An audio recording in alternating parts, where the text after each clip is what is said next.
cerminan seorang ibu.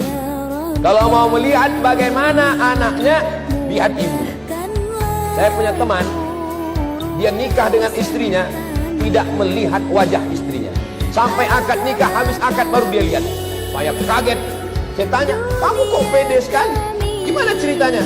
Saya datang ke rumahnya, saya lihat wajah ibunya, berarti nggak jauh-jauh dari anaknya. Kenapa begitu kamu yakin? Buah tidak terlalu jauh jatuh dari pohonnya, kecuali dihembus angin atau jatuh ke sungai. Ibunya baik, saya nikah, anaknya baik. Hebatnya seorang ibu. Wal baladun thayyibu yakhruju nabatuhu bi'izni rabbih. Tanah yang bagus menumbuhkan bunga yang cantik, mekar, harum semerbak.